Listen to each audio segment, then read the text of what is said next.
Drums for the marching men with victory medals on their chests. Drums for the dead left behind. Drums for the future they had fought for.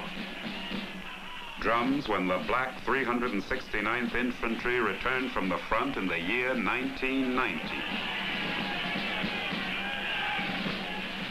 Proudly they moved through the streets towards Harlem. Because they had fought gallantly to make the world safe for democracy, to black people everywhere, particularly the young, the future looked very bright.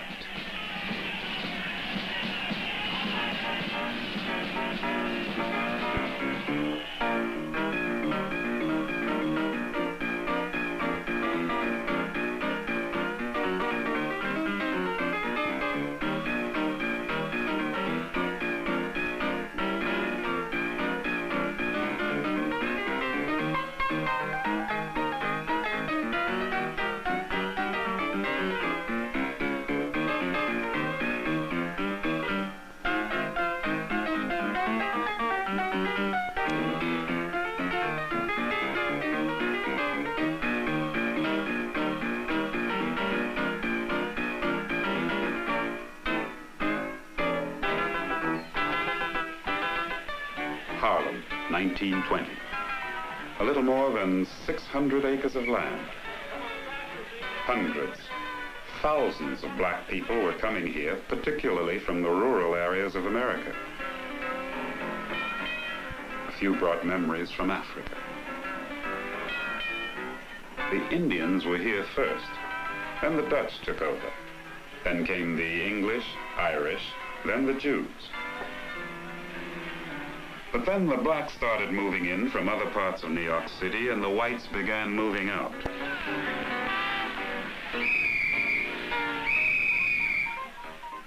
By the early 1920s, Harlem was mostly black. The remaining white residents, feeling threatened, began moving to other parts of the city. People began calling Harlem the capital of black America.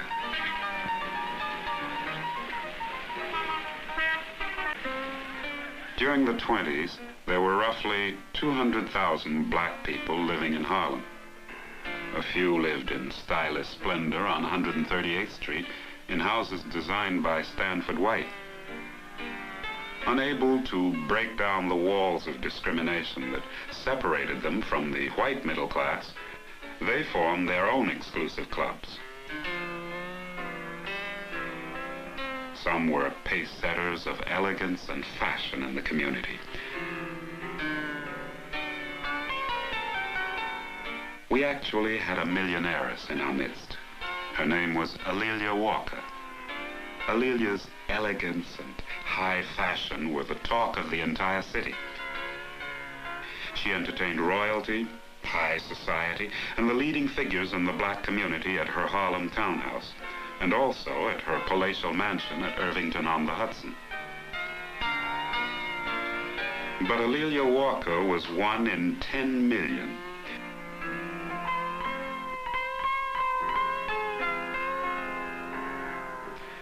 Virtually all of Harlem's population was born and raised in desperate poverty, surrounded with hate and hostile rural environments. Looking for opportunity, those who were able left these areas and migrated to a place that was on the lips of black people everywhere. Harlem, New York, the capital of black America.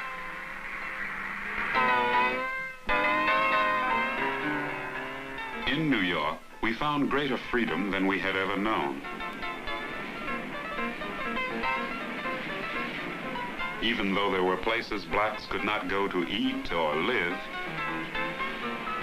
even though it was a little more crowded than back home, black men and women could walk the streets here unmolested. During those days, we strolled a little more than most people. Any time of day or night, you could see young and old strolling up and down Lenox and 7th Avenues. In those days, Harlem was one of the nicest parts of New York City.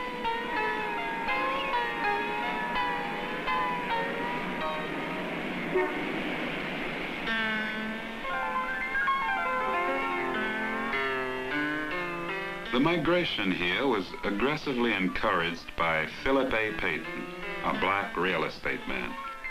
We owned most of the homes in Harlem. Even some of the businesses were black-owned. But like today, most Harlemites worked in menial jobs for white people downtown. We cleaned stores and other businesses, were porters, bootblacks. We ran errands, we waited on tables. We dug up streets and filled them up again.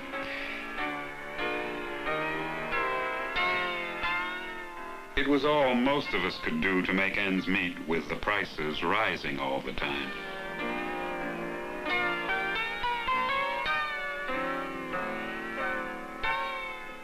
A lot of talented people were coming to Harlem in those days. This photographic studio on 135th Street was owned by a young photographer who took pictures for all occasions. He was a man of many talents, a Renaissance man. His name, James Vanderzee, a prime contributor to what has been called the Harlem Renaissance. His legacy, thousands and thousands of pictures. Pictures of little boys. And pictures of little girls.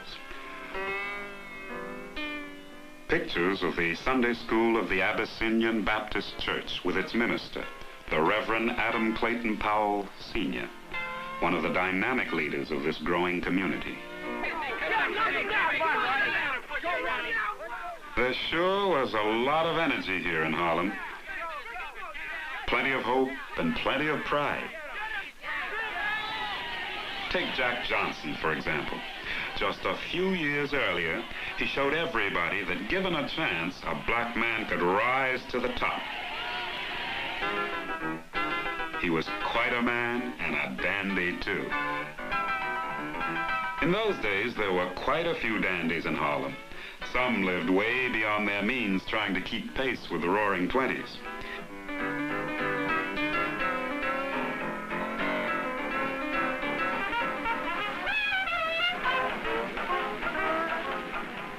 At night, the white dandies came up from downtown to enjoy the sights and nightlife and dance all night at places like Connie's Inn and the world-famous Cotton Club. The orchestra at the Cotton Club was headed by another talented young fellow, Edward Kennedy Ellington, or the Duke. He was the jazz man of the Harlem Renaissance. Yes, there were a lot of talented black people coming to Harlem in those days.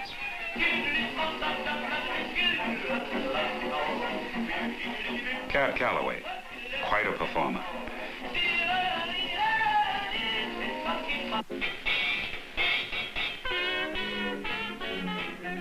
And those beauties in the chorus line like Josephine Baker and Ethel Waters, they really had the town talking. Places like the Cotton Club catered exclusively to white patrons.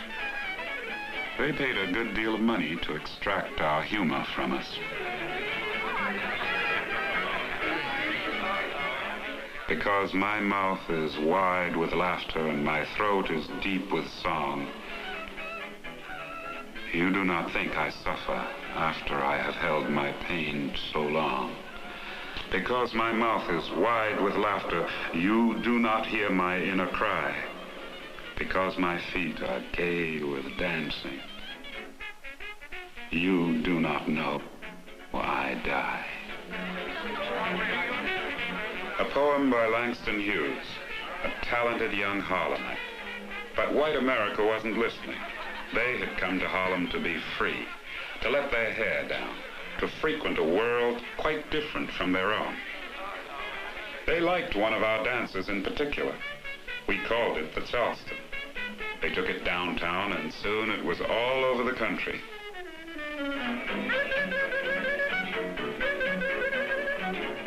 In those days, there was a young dancer who could make up steps faster than you can say Bojangles. His name, Bill Robinson. Bert Williams saw him dancing out in Chicago and brought him here to New York.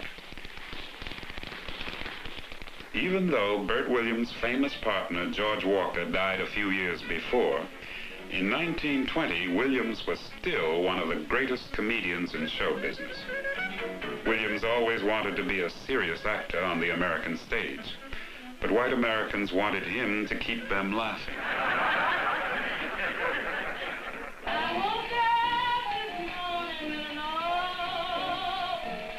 Bessie Smith came to Harlem. She had blues to sing.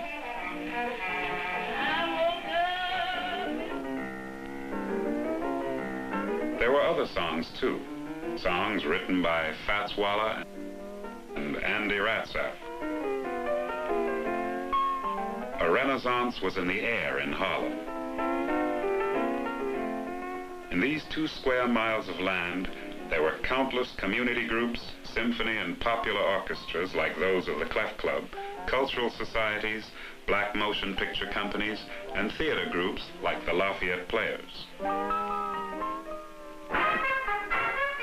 In 1921, the most exciting legitimate show to open on Broadway was the all-black musical Shuffle Along, the hit of the season, written by Flournoy Miller and Aubrey Lyles.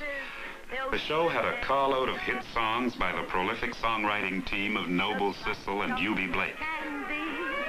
And just like honey from the bee, and those quaint. The first musical comedy to use a dramatic storyline, Shuffle Along revolutionized the musical on Broadway.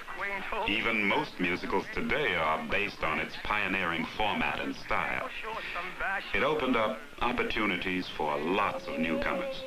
People like that young football star, Paul Robeson, who later became a world-renowned actor and singer on the American stage.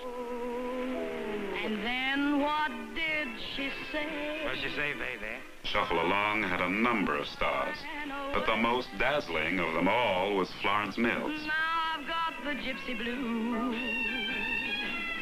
and I'm sorry that I did refuse.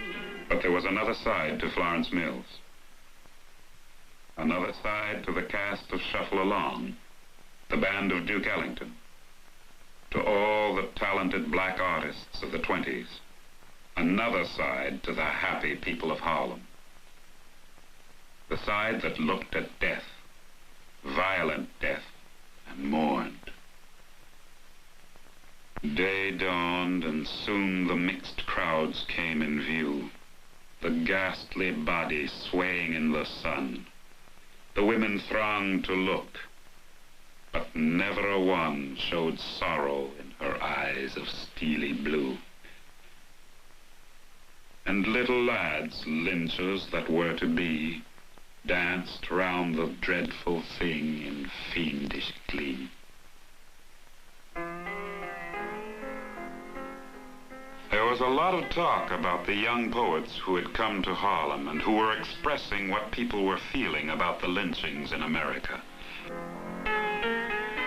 Young poets like Claude McKay gave white America a glimpse of what is at the back of the black man's mind.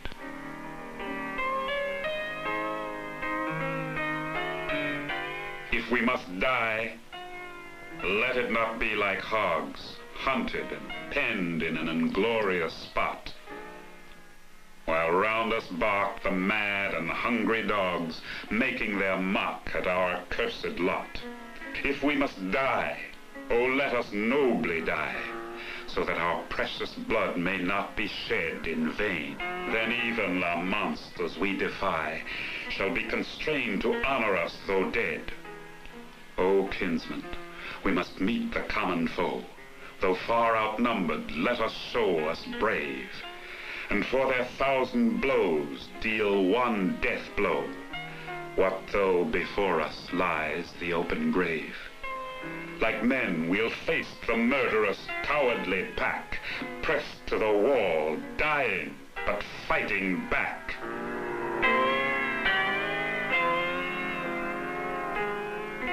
McKay wrote both of those poems.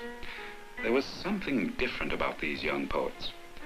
They didn't seem to see life the same way as the older people. form and style was traditional English verse, the content and feeling of their writings was distinctly black.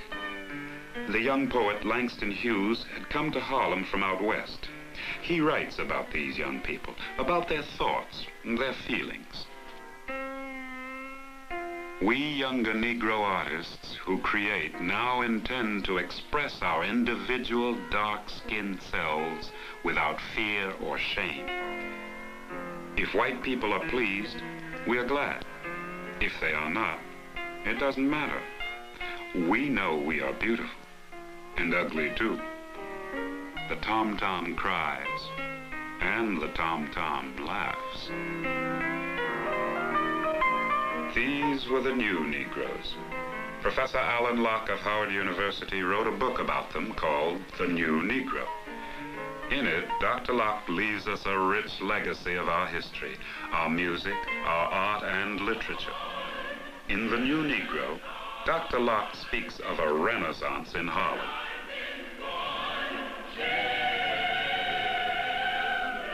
Many outstanding people are represented in its pages. People like Hall Johnson, musical conductor. Arna Bontemps, poet. Aaron Douglas, painter. Walter White, writer and undercover operative for the NAACP. Richmond Bartet, sculptor. Augusta Savage, sculptress. W.E.B. Du Bois, philosopher and activist. Arthur Schomburg, historian. Jessie Fawcett, novelist. James Weldon Johnson, poet, author, and head of the NAACP. And Rose McClendon, a leading actress of the Lafayette Players.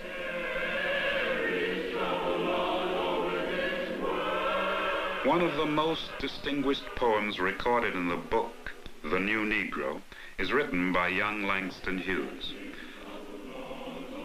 After roaming the black communities of America and the rest of the world, working on freighters, waiting on tables, he captures the essence of the black experience. I've known rivers. I've known rivers ancient as the world and older than the flow of human blood in human veins. My soul has grown deep like the rivers. I bathed in the Euphrates when dawns were young. I built my hut near the Congo, and it lulled me to sleep. I looked upon the Nile and raised the pyramids above it. I heard the singing of the Mississippi when Abe Lincoln went down to New Orleans, and I've seen its muddy bosom turn all golden in the sunset. I've known rivers, ancient, dusky rivers. My soul has grown deep like the rivers. The depth, the vision, the genius of these young writers began to appear regularly in Opportunity magazine, official journal of the Urban League, edited by the sociologist Charles S. Johnson, and in the Crisis magazine, the official journal of the NAACP, edited by W.E.B. Du Bois, and other publications like The Messenger. The writings of the Renaissance writers also began to appear in the white publications downtown, largely through the efforts of Carl Van Vechten, a well-known white writer who took a keen interest in the creative people of Harlem. They had other benefactors too, like Caspar Holstein, who established awards and scholarships for them. But perhaps the man whose activities most benefited these creative people was Arthur A. Schomburg, a black Puerto Rican, whose library collection of books and manuscripts on Afro-American and African history is the most extensive in the United States. From their study there, our Renaissance writers began to ask new questions, like those posed by the brilliant young poet Countee Cullen. What is Africa to me? Copper sun or Scarlet Sea, Jungle Star, or Jungle Track, strong bronzed men, or regal black, women from whose loins I sprang when the birds of Eden sang. One 3 centuries removed from the seeds his fathers loved, spicy grove, cinnamon tree. What is Africa to me? What were the forces behind this surge of creative activity? These writers' works covered many themes. Understandably, the major recurring theme is race. Their preoccupation with race did not develop overnight. The burnings, the massacres, like this one in East St. Louis, these scenes were branded on their minds forever. The East St. Louis riots occurred in 1917 while the brothers of some of the Renaissance artists were overseas, fighting a war to make the world safe for democracy. Some of the writers marched in the famous silent protest parade that took place along Fifth Avenue. The marchers? 15,000 black people. This parade was our protest against these massacres. Because of the hostile racial climate of America, the silent parade was indeed a courageous act.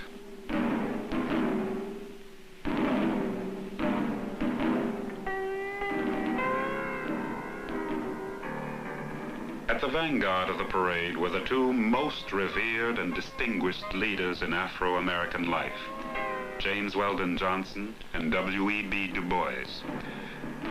These 2 men were a continuing source of inspiration for the young Renaissance writers. They provided them with leadership and examples of scholarship. Their writings nourished the minds of these young artists. Working out of his office at the Crisis magazine, Dr. Du Bois created an unending flow of information on the black experience. His book, Souls of Black Folk, was required reading for the creative talents of the Renaissance. The distinguished poet, writer, and head of the NAACP, James Weldon Johnson, was the idol and mentor of many writers, artists, and young musical talents like the tenor Roland Hayes, who looked to him for encouragement. One of his most outstanding books was Black Manhattan. It was felt by Johnson and Du Bois that the art, poetry, and writing of distinguished black people would play a large role in developing black pride and in breaking down the walls of racial discrimination so prevalent in America. That the best way to combat racial violence, prejudice, and discrimination was to reveal to the white community of America that black citizens were orderly, neat, and well-behaved.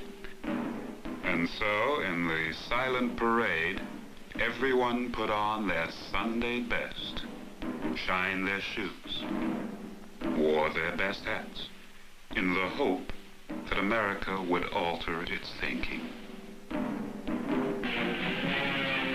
But there were other parades. A movement that started here in Harlem spread throughout the black communities of the United States. At its peak, it had a following of 6 million black people. At the head of this movement was the dynamic public speaker Marcus Garvey. He posed another solution to the problem of race in America. He had a tremendous impact on the young people of the 20s, particularly the creative ones. His words, "Let us go home to Africa. Let us go back and leave this cancerous land. No political surgeons can cut out this disease. 6 million black people have spoken." His ideas caused considerable controversy. For the first time in the 20th century, the concepts of black pride, black nationalism, black power were organized into a political movement, the United Negro Improvement Association, with headquarters in Harlem. Under the influence of Marcus Garvey, the idea of Africa took firm root in the minds of the talented new Negroes of Harlem, in the minds of people like Aaron Douglas, perhaps the most outstanding artist of the period. Douglas studied in both America and Europe, but in these paintings found his greatest inspiration in the art of Africa.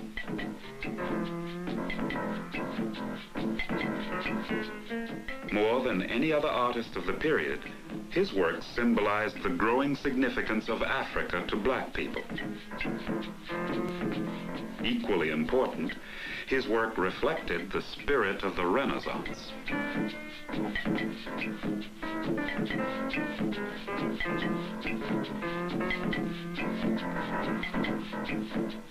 It is often said that we black people cannot speak of a Renaissance because prior to our subjugation into slavery and feudalism, we were savages fighting for survival in the jungles of Africa.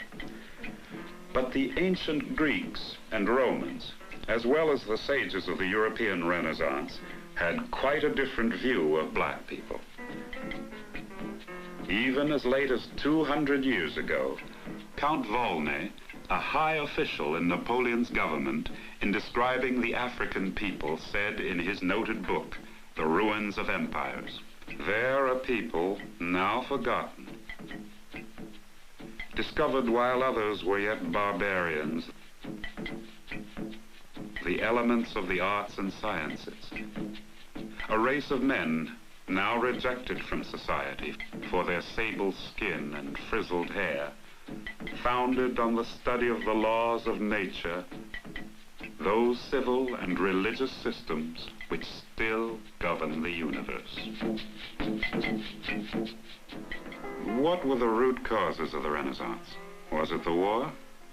Was it racism, radicalism, or liberalism? Was it the Roaring Twenties? Was it the dynamic presence of individuals like W.E.B. Du Bois, James Weldon Johnson, Arthur Schomburg, Alan Locke, Carl Van Vechten? Was it Marcus Garvey? Who knows? Or does it really matter what caused the Renaissance? Much more important is the fact that it was a turning point in Afro-American thought and creativity. Its impact is still being felt today. Perhaps it is because the Renaissance stems from something deeper, something very ancient, something that comes from the souls of black folks, the spirit of survival and liberation, indeed a perennial spirit in the history of all mankind, a spirit that now flowers in the works of black artists, writers, social and political thinkers, in the works of all who create in the many Harlems of America today.